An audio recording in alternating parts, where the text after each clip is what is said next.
আসসালামু আলাইকুম রহমতুল্লাহ। শরীয়তের প্রথম উৎস আল কোরআন, নবম ও দশম শ্রেণীর ইসলাম শিক্ষা বইয়ের দ্বিতীয় অধ্যায় শরীয়তের একটা গুরুত্বপূর্ণ পাঠ এটা। আমরা এই ক্লাসে শরীয়তের প্রথম উৎস আল কোরআনের বহু নির্বাচনী প্রশ্নগুলো নিয়ে কথা বলবো। যারা আমাদেরকে দেখছো শুনছো সবাইকে স্বাগত জানাচ্ছি টেকনিকের আলোকিত অঙ্গন থেকে। লাউহে মাহফুজ অর্থ কী? সংরক্ষিত স্থান, সম্মানিত জায়গা, সংরক্ষিত ফলক, পবিত্র ফলক।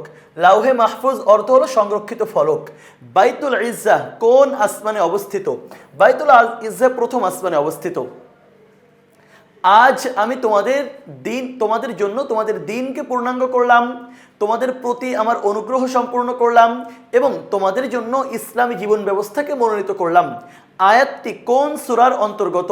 এটা হলো আল ইয়াউমা আকমালতু লাকুম দীনাকুম ওয়া আতমামতু আলাইকুম নি'মাতি ওয়া রাদিতু লাকুমুল ইসলামা দীনা, আয়াতের অর্থ, যা মূলত সূরা মাইদাতে আছে। মুসলিম মনীষীগণ শরীয়তের বিষয়বস্তুকে প্রধানত কয়টি ভাগে ভাগ করেছেন? তিনটি ভাগে ভাগ করেছেন। এখানে আর এক রকম প্রশ্ন আসে, সেটা হলো শরীয়তের বিষয়বস্তুগুলো তিন ভাগে ভাগ করেছেন কারা? তখন কিন্তু উত্তর হবে মুসলিম মনীষী। শরীয়তের প্রথম উৎস কোনটি? এটা সবারই জানা আছে, কোরআন। দ্বিতীয় উৎস হাদিস, তৃতীয় উৎস ইজমা, আর চতুর্থ উৎস হলো কিয়াস। এরপরে প্রশ্ন হলো, আল্লাহ তাআলা বলেন, আমি আপনার প্রতি কিতাব নাজিল করেছি প্রত্যেক বিষয়ের স্পষ্ট ব্যাখ্যা স্বরূপ। এ আয়াত দ্বারা বোঝা যায় আল কোরআন শরীয়তের প্রধান উৎস, সর্বশেষ আসমানি গ্রন্থ, সকল প্রকার সন্দেহমুক্ত একটি ব্যাখ্যা গ্রন্থ। এই আয়াত দ্বারা মূলত বোঝা যায় যে আল কোরআন শরীয়তের প্রধান উৎস। আমি আপনার প্রতি কিতাব নাজিল করেছি প্রত্যেক বিষয়ের স্পষ্ট ব্যাখ্যা স্বরূপ। সুতরাং শরীয়তের প্রধান উৎস।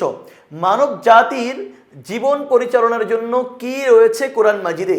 স্পষ্ট মূলনীতি, জটিল সমাধান, অস্পষ্ট নির্দেশনা, অবৈজ্ঞানিক ব্যাখ্যা। মানব জাতির জীবন পরিচালনার জন্য কোরআন মাজিদে রয়েছে সুস্পষ্ট মূলনীতি। এরপরে প্রশ্ন হলো, বরং এটি সম্মানিত কোরআন যা লাউহে মাহফুজে লিপিবদ্ধ রয়েছে, আয়াতটি কোন সূরার অন্তর্গত?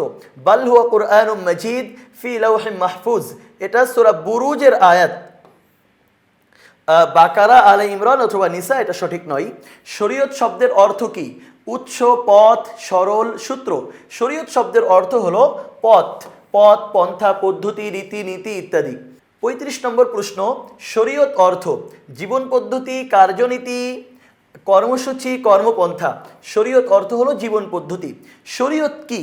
মানুষের উন্নতি, ইসলামী বিধিবিধান, মানুষের সুযোগ সুবিধা, বিজ্ঞানের নিয়ম কানুন। শরীয়ত মূলত ইসলামী বিধিবিধান। আমি আপনাকে শরীয়তের উপরে প্রতিষ্ঠিত করেছি কোন সূরায় বলা হয়েছে?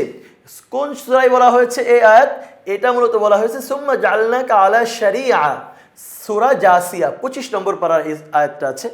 আর এই কোরআনকে অল্প অল্প করে নাজিল করেছি যেন আপনি ক্রমে ক্রমে লোকদের শোনান, আর তা যথাযথভাবে নাজিল করেছি। এটি কোন সূরার আয়াত? সূরা বানি ইসরাইল, সূরা আদিয়াত, সূরা মুনাফিকুন নাকি সূরা আত-তাওবা? এটা সূরা বানি ইসরাইল এর আয়াত।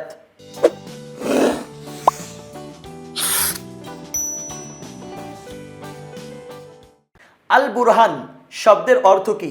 সত্য, জ্যোতি, পথনির্দেশ, সুস্পষ্ট প্রমাণ। আল বুরহান শব্দের অর্থ হলো প্রমাণ বা সুস্পষ্ট প্রমাণ। সুতরাং ঘ নম্বর উত্তর সঠিক। আল কোরআন সর্বশ্রেষ্ঠ আসমানি কিতাব হিসেবে সমাদৃত হওয়ার কারণ হলো এতে রয়েছে, আল কোরআন যে সর্বশ্রেষ্ঠ আসমানি কিতাব, এর কারণ কি? অন্যান্য আসমানি গ্রন্থের বর্ণনা, মানব জীবন পরিচালনার সার্বিক দিক নির্দেশনা, এই কিতাব অবিকৃত থাকার ঘোষণা। তিনটাই সঠিক। সুতরাং ঘ নম্বরকে আমরা সঠিক হিসেবে গ্রহণ করছি। এর পরের প্রশ্ন হলো, উদ্দীপক পড়ে 41 ও 42 নম্বর প্রশ্নের উত্তর দাও। শহীদ সাহেব মসজিদ কমিটির সহসভাপতি হওয়ার পর মসজিদে সকাল বিকাল ফ্রি কোরআন শিক্ষা চালু করেন। শহীদ সাহেবের কোরআন শিক্ষা চালুর কারণ ইসলামে জ্ঞানার্জন ফরজ, এলাকাবাসীর কল্যাণ সাধন, মসজিদের কল্যাণ সাধন। কোন কারণে?